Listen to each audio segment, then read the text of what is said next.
how do you both picture Deb's and Nathan's relationship like today?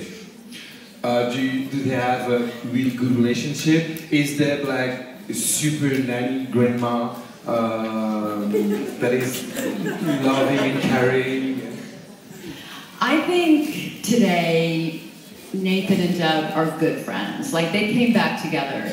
And we were just kind of whispering about this, like, even as James and me, Barbara, we look at the show differently now, and I think that, you know, we sort of see some of the things were very wrong that we were doing, but also, poor Deb, like, she got mad that they went off and got married. And everyone hated Deb. But any mother out there would be angry about it as well. Like, some things make more sense later on in life. And I think at this point, Nathan would have come back to Deb and they'd be great friends, and she'd be a great, really great, I was gonna say great grandmother. She wouldn't be there yet. She would be a very good grandmother, but she'd be living her life. Like, living her life, hanging out with, I think, maybe Brooke's mom. I think Brooke's mom and Deb would become great friends. That's what I think. Je pense qu'aujourd'hui, ils se seraient vraiment retrouvés et ils seraient vraiment devenus amis. Elle dit, et d'ailleurs, on en parlait tous les deux, donc en tant que Barbara et Jess, de aujourd'hui, quand on revoit la série ou qu'on a, on a le recul, on voit à quel point il y a des choses qui étaient vraiment mauvaises dans ce qui s'est passé, et on le voit pas du tout de la même façon aujourd'hui. Mais ouais, de la même manière que les choses évoluent, aujourd'hui on se serait réconciliés. Et elle dit, je pense que Deb serait une super grand-mère, et je crois qu'elle traînerait avec la mère de Brooke. Elle dit, je pense que toutes les deux, ça ferait une bonne paire.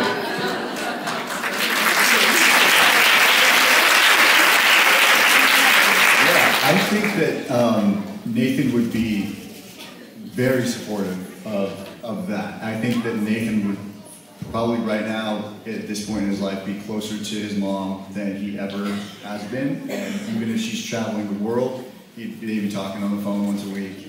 He'd know where she is. Because I think that, you know, I think that Nathan really, really loves his mom, and I think that his mom was the one constant in his life for so long in terms of love. And, you know, they had their little tiffs and things like that, but I think the older that Nathan got, the more he would realize that, like, this is, you know, this is like the rock in his life. And just how lucky he was to have her through all the tumultuous years of, you know, Dan Scott and everything. Like, I think, you know, and I feel like that's reflected in the scenes that we play. Like, I can look back at those scenes and be like that is a son, and that, you know, all he has is his mother. You know, yeah. Je pense que vraiment, il soutiendrait, ce serait un vrai soutien pour Deb.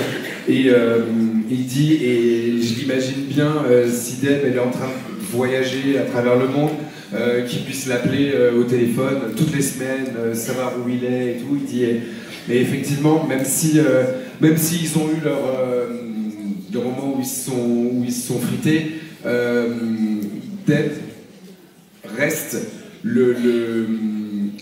l'axe central d'amour.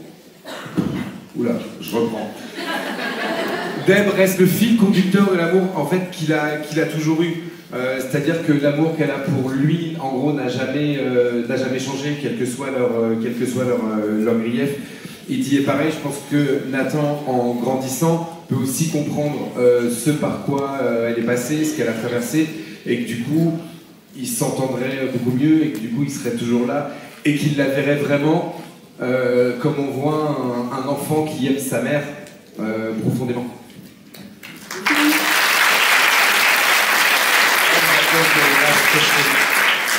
All right. Yep. You have to. Who's all those people, though?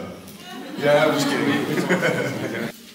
Since you played Nathan for such a long time, how did you manage to deal with your emotions as Nathan, as James, and Nathan's emotions? Like when you were happy in your life, but you had to portray depressed Nathan, and like if you were happy in the same time that Nathan was down, or when if at some point in your life you were down but Nathan had to be happy, how do you manage to separate both emotions?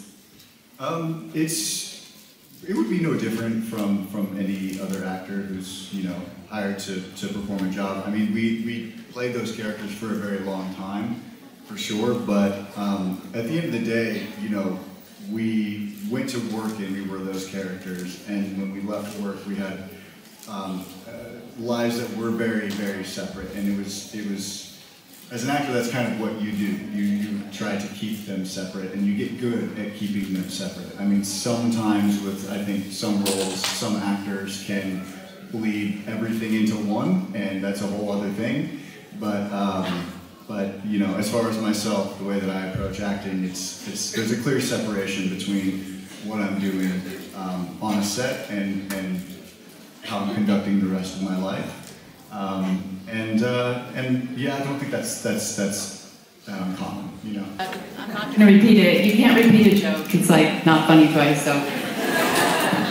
You just saved them from my very boring panel. You're never boring. I think some of these, they were falling asleep over there.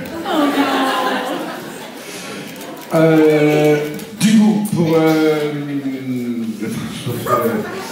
c'est comme, en fait, il a joué ce personnage pendant tellement longtemps, et c'est un peu comme n'importe quel autre acteur, c'est-à-dire que quand tu as un personnage que tu joues aussi longtemps, tu arrives vraiment à faire une scission entre ta vie perso et le personnage. C'est en gros, c'est comme si tu portais le personnage, comme si c'était un costume. Donc tu arrives pour tourner, tu mets le personnage, tu as fini de tourner, tu enlèves le personnage. Donc il arrive parfaitement à faire la part des choses, à dissocier sa vie perso du... Et dit après, quand tu as un acteur où des fois il mélange sa vie perso et ce que vit le personnage, ça c'est une toute autre histoire. Mais en tout cas, il n'a pas ce problème-là.